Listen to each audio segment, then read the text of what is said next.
This episode of the Stickers and Scuffs podcast has been brought to you by Remax Jack. Jack provides a friendly, customer-driven service in search for homes and provides excellent details on the market, values, and trends in buying and selling. Jack has been able to work with Cam on his search and always makes himself available when he has a question. Remax Jack will help you if you're looking to buy or sell a home within the GTA. He's who Cam K trusts to find his next home, and he should be yours too. Remember, call Remax Jack and start to pack. For more information, go to remaxjack.ca.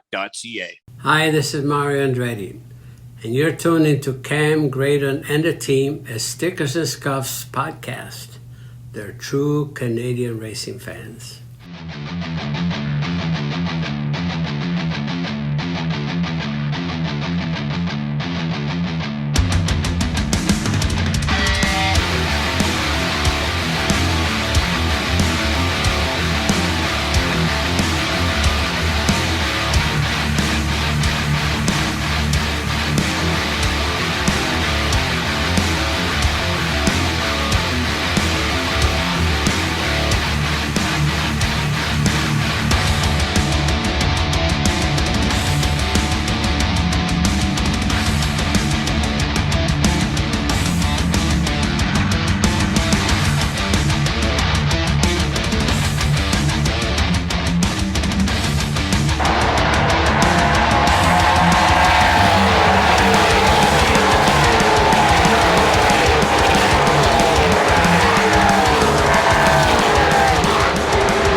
Hello, everybody. Welcome back to the Stickers and Scuffs podcast. It is officially May, which means it is Sunset Speedway month, and we're going to start it off with our good friend Billy Zardo, one of our SNS drivers for 2023. Actually, ran our decal last year at the Autumn Colors Classic, which was wicked. Billy, season's getting started, man. It is, I guess it's getting started this week for Sunset Speedway. So how excited are you? Oh, we're very excited. This whole Zardo racing team, as you guys know, a lot has happened, and we definitely need racing to kick back up and get going again. A lot of preparation goes into the shop. It kind of with everything that happened, it kind of put us behind quite a bit. So we're just doing the final touches, and we can't wait to get back on the track. That's for sure. Well, let's. We want to keep this very a tribute to your grandfather. I mean, you carry his name. I mean, it's literally carry it. It is literally your name. Yeah. I mean, nobody even has to know you personally to know the Zardo name is synonymous with racing in Ontario. And as we talked about before we started recording, I mean, you're in the shop, you're hard working. I mean, you guys are nose down hard workers. Just talk a little bit about your heredity, your namesake, your family, because man, you guys are part of a long line on both sides of the family too, of racers, Billy. The royal family of Ontario racing. Really? Truly. Yeah. Truly. Well, honestly, when I was growing up, before I even started racing, I was living at the track, and to me, he was Grandpa Bill.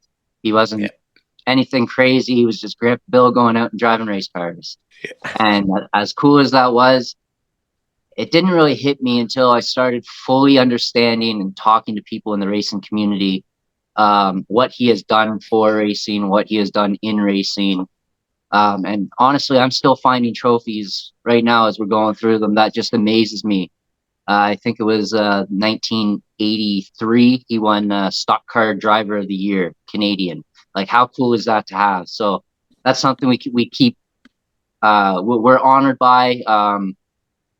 And we're honored to know a quarter of what he knew in racing, right? It's crazy because it's not. So just so I'm clear, how many members of your family? We've asked this to Pete before, and we've asked it to Lane, because it always seems like there's a family member that's forgotten. So how many members of your entire family have been involved as a competitor in motorsports? So you're talking about through marriage and everything as well? Every single connection. The racing family tree. Put me on the spot here. Okay. Might need visual aids. It's a good amount. That's the thing that's crazy about it. Yeah, so it all kind of branches off of my grandfather. And he started with Hallahan way back at Pinecrest Speedway there. And then my aunt, Sharon Shepherd, got into racing alongside with my dad, Billy Zardo Jr., and they were racing street stockers and eventually moved up to late model and whatnot. Sharon married Pete. Pete raced. PD races, Pete Shepherd Jr., or the third, I should call him. Where are we here? My younger cousin Scotty, which is my grandfather's other daughter's son. He raced go-karts for quite a while, and he was actually the best go-kart racer out of all of us. Wow. Yeah, he took home a handful of Shannonville Bears and Canadian Nationals and everything. So damn. Yeah, he was really good. Then we jump over to some cousins. You know the Collisons. Yeah. Yeah. So Debbie Collison is my dad's cousin, and she married Jake Collison, who is Brad Collison's brother. So they all race. Jake Collison and the Collisons, they all run Waterloo Regional Kart Club out at Flamborough now. I didn't even know about the Collisons. Wow. Yeah. No. Justin races. Even Pete Shepherd III's sister, Angie, she raced go-karts for quite a while when she was younger. It's like a rite of passage. More. My brother, of course. Yeah. It keeps going, honestly. So what is it that racing just attracted you guys? Like, because I guess in the blood, generations deep. If you go to a family event and you're not associated, I shouldn't say race, but you're not associated with racing, you feel a little left out. I'll tell you. Once in a while, it gets switched to a hockey game. Right. But, you feel left out. It's There's crazy. The wallflowers going like, what the hell do we talk about? But I think this is what's fascinating about this, and this is why we love doing this type of stuff, is because I think we would look at it and go, oh, like the Pettys are a racing family, or like the Earnhardts. You don't think of a Canadian racing family like this, where you have literally extensions all over the place, where there's connections to motorsports. So being Bill's grandsons, you and your brother obviously racing right now, was this ever a question? Were you always going to be involved in motorsports? Always. I got a picture hanging up on my wall of me trying to change a tire when I was probably 4 years old. The first time I drove a go-kart, my dad put a full body on it, painted it up like my grandfather super late, took me to the gas station, and I believe I was 4 or 5 years old, and we just went out and did some laps. And then I got my feet wet racing an actual go-kart over at Mossport Speedway. Back then, you only had to be 6 years old. And from there, I fell in love, honestly, and it's been my life ever since, right? I love this. God. I absolutely love this. This is, first off, because you brought up my old track, Mossport Speedway. I know a lot of people, Joel Robinson will always say that he's glad that track's not around anymore, but it was the first place I ever saw a race live. And I'd love to hear some memories about racing at Mossport Speedway. Yeah. Well, so there's the oval, the road course, and the I guess it extends to a bike track and everything, right? Like, it's a big place. So we raced on part of the road course for the go-karts back then.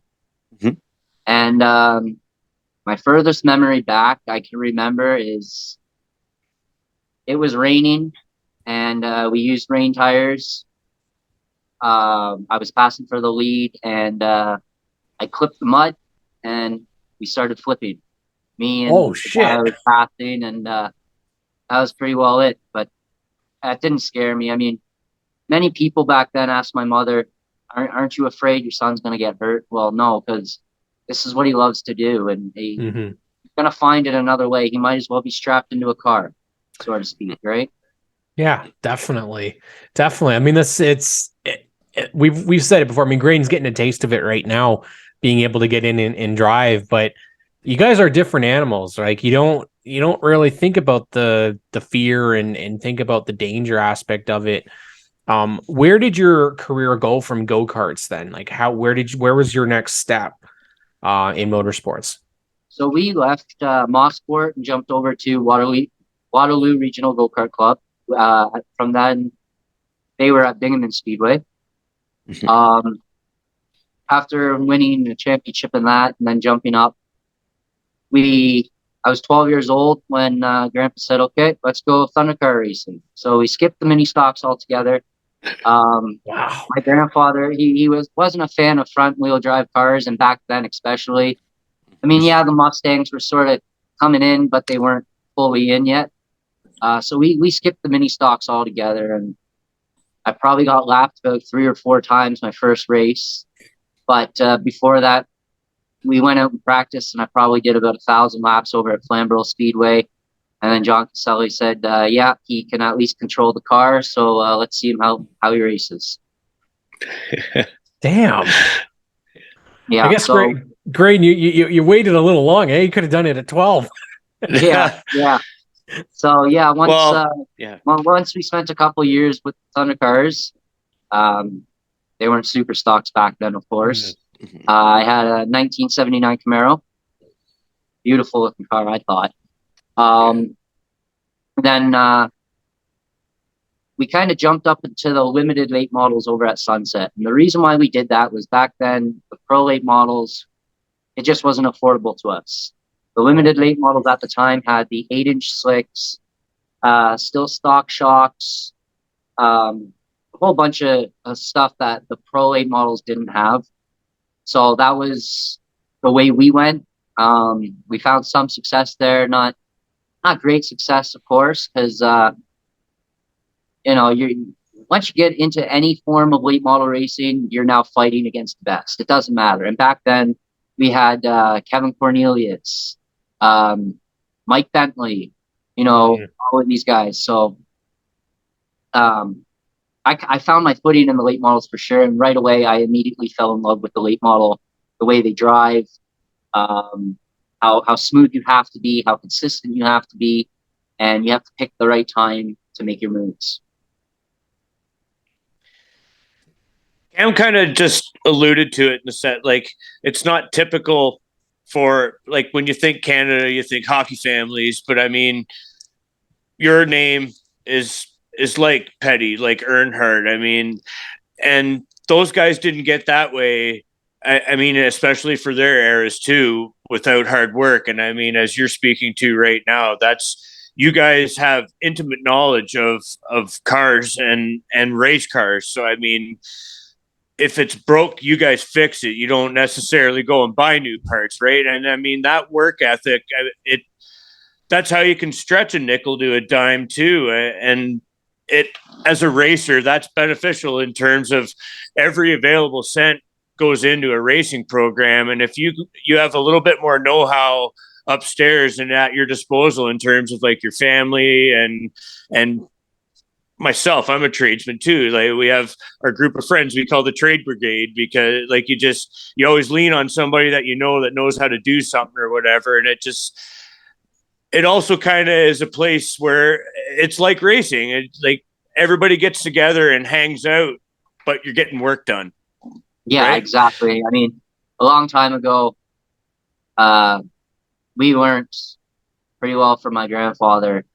You don't know how to do it, you figure it out. Yeah. Yeah. You can't sit there and look at it, right? You can go out and buy new parts, but you're not always going to have that funding. So it's better you learn now until from when you have to know it. And what happens if you go out, buy a part, and they don't have it, and now you need to fix it, but now you don't know how to fix it. So, I mean, we've always tried to soak in as much knowledge as we can. I'm always still learning. My brother's always still learning. And we keep on asking the proper guys, and our knowledge can only get better, right?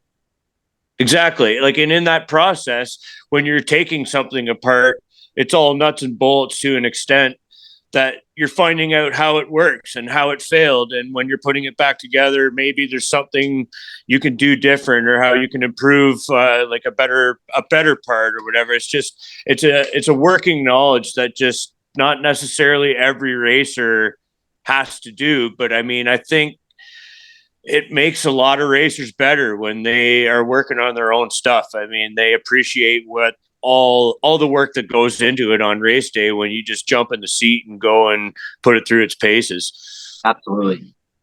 I would be I'm curious though what your grandfather and what kind of your guys' take is on kind of the way that motorsports has somewhat changed, in that there is a lot of people that don't work on their own stuff. People that just buy brand new, or expect, like kids that come into racing, and you could call them they say the daddy's money type of deal, right? We see it all the time in the Cup Series, Xfinity, all the drivers that could get into a seat but have no idea how to actually work on the car. What was kind of, and what's been the kind of your guys' take on that? Well, from that, I kind of have to separate me and my brother from my grandfather, because we've heard a lot of back in my day. Right? Back in my day, we had huge horsepower and the cars didn't handle. So you stomped on the gas and you muscled it around the corner, right? Yeah. Back in my day, we used to do this, or vice versa, right? So as much knowledge as my grandfather had on certain things, there's some things he didn't know. And we were trying to teach him as well. So some of the time he listened, most of the time he didn't. It was a love hate. We nobody's better friends than the three of us, I think. Yeah. And, as far as the money goes, it's good to have people into racing. It doesn't matter how they get in. Yeah. I'll say that right now. Saying that, sometimes it sucks for a driver who spends 24/7 in a shop, has horrible luck, but always shows up, might not be the prettiest looking, to see other guys competing, who puts a lot more money and less time, I want to say. But again, I want to stress how important it is that we get anybody we can into racing, right? I mean, racing goes through its waves. Some years it's great, and some years it's horrible. Pricing has a lot to do with that. Timing for certain people has a lot to do with that. And I just want to go racing. That's all. And you're going to do that this year. I mean, I think the original plans was going to be the APC series. Those plans have changed in that you are going to be doing a home track at Sunset Speedway. I believe that was the confirmation for battling for the Pro Late Championship at a NASCAR home track. First off, are you going to do any APC races at all, or is there just a primary focus on winning the championship this year? So the primary focus is to win the championship. We want to stay as a top contender, and we don't want to get sidetracked. But there's always that, look at APC's coming to Sunset, or, I sure love Delaware. Let's take a run at it. So if we can, we will. But of course, our primary focus is the Pro Late model. As well, we have the my grandfather's hot rod. We want to play around with that. But again, me and my brother both agreed that we're going to take the Pro Late model very serious. And if we can, when we can, how we can, we're going to race the hot rod. I can't really say in memory of Grandpa, because everything from this point on is in memory of Grandpa, right? Yeah, very true. Very true. And I'm curious about that decision. First off, where did your grandfather get that car, and where did they decide? When did he decide to get it? Because listen, I love the Hot Rod series, but once he picked up that car, it took it to a whole nother level. Yeah. So the year before last, we were at Peterborough Speedway, and it was the day that it rained out. Okay. It rained all day. It was lots of rain, and we needed to get one of our gauges fixed. And my grandfather's old friend Brian Cathcart, who you know real well. I love Brian. Right? Yeah, he's a great guy. They used to run supers together way back in the day. So he goes, "Up, I'm going over to Cathcart's. I'm taking this gauge with me to get it fixed." I said, "All right." So then a couple hours pass by. He comes back with my dad. And I guess Cathcart was talking about building a hot rod and was wondering if he wanted to drive it a couple times. Well, that moved into, "Hey, Bill, here's the hot rod. Go race for a championship." Wow. And Oh man, no Holy way. crap. yeah. So Grandpa never bought it, thanks to Cathcart. He got it built for us Oh my over at God. Whitey's, and I'll tell you what, he had a great year. He Yeah. got to relive his childhood, the smile on his face, and he told me, he said, as much fun as I have helping you boys, I had a great time this year. And then he kept saying, "Wow, maybe next year I'd like to see you and Lane in it, see how you guys do." So we definitely have to get in it for him this year. Absolutely. And they're doing Sunset Speedway is doing you guys and your family a solid. And they're putting on a race, 46 lapper, a memorial in tribute race, celebration. And that's what it is. Yeah. And it's stuff like this where it brings everybody together.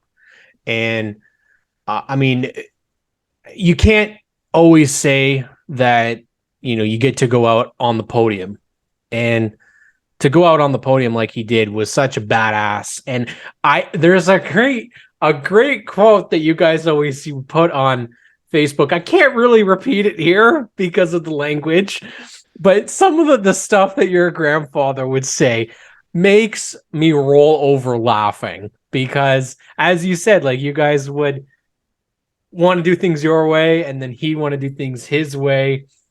But you grew up with that, right? Yep. And so now it's continuing that legacy, running the 46. Sunset Speedway, obviously, this is a tribute month for them as well, because they've really taken a big step, right, Billy? Like this, there was some stuff, I think, and that's happened in the past, that maybe Sunset had some trouble with people, and people were not saying nice things. But this year, I think Graydon and I, we've talked about this. We don't have a fault. Like, they have completely turned this whole thing around. And I am so pumped to see the weekly divisions, especially the ones that you guys are in, because it's not you're not going up against small time names here in your pro late division. Like, some of the names that you're going to be going up against are APC regulars. So how do you feel about this season going to Sunset and all that they're doing? Well, that was one of the reasons why we switched back over to Sunset, because not only was it our home track for many years, and them doing what they're doing for the memorial, with the hot rods, and what a wicked payout it is. And the amount of sponsors that have come on board, thank you. Yeah. So I'm just excited to see where Sunset's going to go with all of these changes that they've been announcing. It looks like it's going to be a great year. The Pro Late model division looks stacked as it normally does, but it looks very stacked. I'm excited to get to run with Hanley. Jeff Hanley there. I'm pretty excited, and maybe learn a couple tips off of him. And There's a lot of drivers I'm going to be looking to because I'm not a rookie. I'm nowhere near a rookie anymore. But I'm far, far from a veteran. I mean, there's guys that could spin circles around me if they really needed to. So I'm looking to absorb as much as I possibly can this year, on the racetrack, off the racetrack, in the shop, and everything in between, pretty much. Yeah. Oh man, I love that talk, man, because that's how I roll too, man. You don't know, you figure it out, and there's no better way than trial by fire and just let her eat and see what happens. There's no better way than real world experience. I do want, like, going back, just circle back quickly to the memorial race, and we've already touched on the trophies a little bit. Repurposing some of your grandfather's trophies for this race. I mean, I think that's arguably better than when they were originally gifted to your grandfather as a race. I mean, because they mean so much more to so many more people now that they get another moment in the sun here, and such a prestigious race. I think that's really cool that you guys are digging those out and refurbishing those. Yeah, absolutely. I mean, Brian Todish reached out to us and kind of brought the idea forward, and we were ecstatic. And they're definitely special. Yep. Like I've said, he's got a lot of gems in this house. For somebody to win a trophy that he won, and they're recognized as the winner now of those trophies. Yep. I think that's gonna hold a special place in their heart, so to speak, and they won't just say, "Yeah, I was given a Bill Zardo trophy." They'll say, "I earned a Bill Zardo Senior trophy," which, yeah. I mean, again, to me, he's only grandpa, but he's a hero to so many, and the stories I've heard, and I made a Facebook post a while back, just please always tell me stories if you can, because I love hearing them, right? And that's totally. And that's the more rewarding aspect of it. Like there's always going to be that hole, but like you said, the amount of people is probably more overwhelming, knowing how many people are out. And that's the thing too, is if I'm not mistaken, it was either him or your father that was part of the ACT tour as well. Was it your grandfather? Both of them. Yeah. So he isn't a Canadian only racer. Part of being part of the ACT tour was running in America as well. So the fact is that name it carried a lot of weight, and he's also a Canadian Motorsport Hall of Famer, and you guys have that reputation. And it carries a lot of stock. Now, is the hot rod going to be in that memorial race, or is it just going to be at the track? That's or for us plans to be decided? That's for us to decide. We've had a handful of talks about it, and we keep on switching back. And it's not one wants one thing or one wants the other thing. It's both of us, or I should say all of us as a family, keeps on switching back. I mean, as awesome as it would be to race, I think I want to take the moment in more. Yeah. And I believe my brother feels the same way, and it will for sure be at the track. I'll say that. As far as racing goes, that's tuned, I should say. I think that there is a big fan base that wants to just see it there. Yeah. Just lay eyes on that beauty. Just lay eyes on it, because or even if it did the pace ups, just so I can hear it. Because when we were at Delaware, I mean, that thing purrs really well. Really well. And I'm not crapping on anybody else in the hot rod division, but you could tell when that 46 came around, you're like, oh man, just such a good. And I'm like, what a badass race car for a badass driver. Let that bird fly. And then you're going to go out there and you're going to do it again in the pro lates.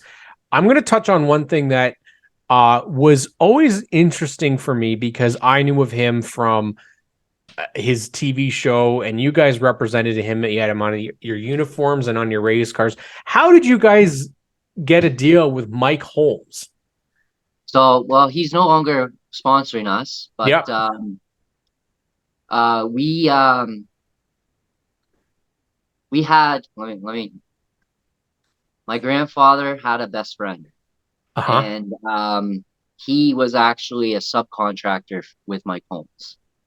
Now, get ready for this story because it's completely true. Okay. We were at the scrapyard. My grandfather owned a scrapyard, and him and his friend were sitting in the trailer. And he said, "Okay, let's arm wrestle. If I lose, I'll give you $1,000." This is what my grandfather said to him. And he says, "But if I win, you got to introduce us to Mike Holmes." So as soon as they started, my grandfather screams out, "No rules," and punches him in the face.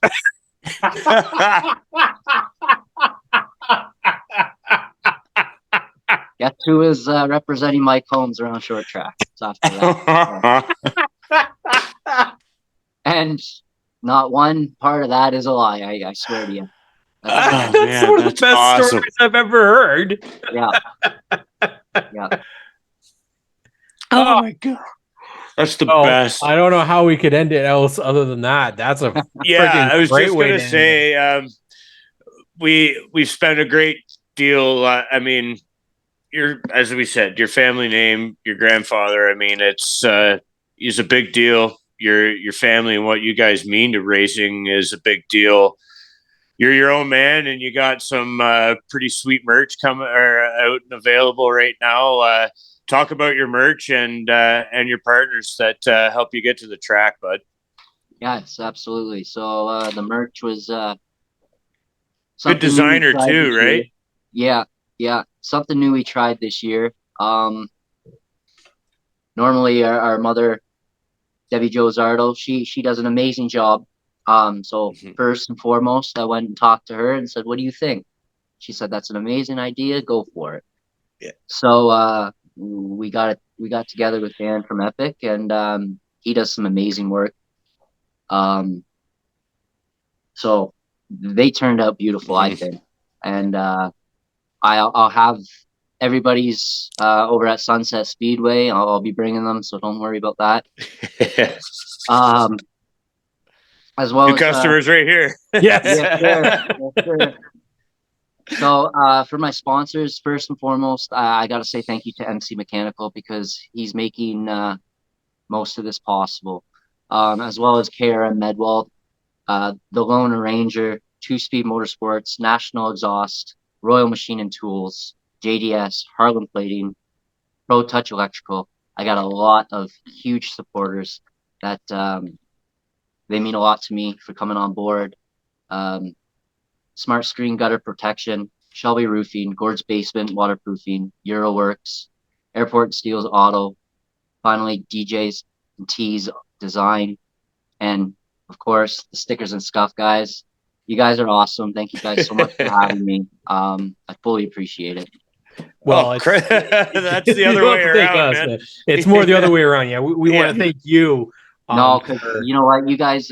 My brother has said it, and I'm gonna steal it. I'll give him credit, but you guys are the ones that make us look like rock stars. We just get to go out and drive circles, right? And without podcasts like you, G-Force TV, and all those guys, like I said, we'd just be going around in circles. So I thank you guys very much for shouting at our sponsors and doing what you guys can to boost up our sport, the sport that we all love.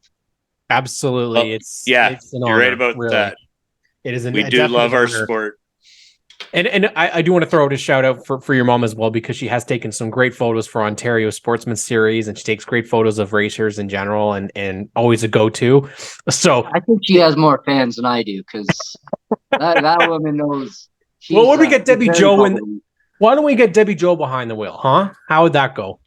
I got to teach her standard first. And then- Oh no! A little bit of clutch burn to work out you first. know eh? what? Maybe one day I'll buy a enduro car. There you go. There we go. Yeah, perfect. We just make it hell with the amount of family members. You just do an all Zardo, Shepherd, Collison enduro. Yeah. 46Z, that'd be friggin' sick. There you go. No, just we'll do an enduro, but they're all 46s, and you don't know who's in the car. Now you're playing games. Right? Zardo Right? roulette. Magic. There you go. Magic. We want to thank our good friend Billy Zardo for coming on and chatting with us this week. And we can't wait to see you at the racetrack May 13th for the opener, and for the memorial. We'll be there and definitely be supporting you all season long as you campaign for the championship in a very stacked Sunset Speedway. But we want to thank each and every one of you for tuning in and watching and following. And we'd appreciate if you can share this with all of your friends and family, and so you can know a little bit more about the Zardos and about the Stickers and Scuffs podcast. So we'll catch you all next week here on the show.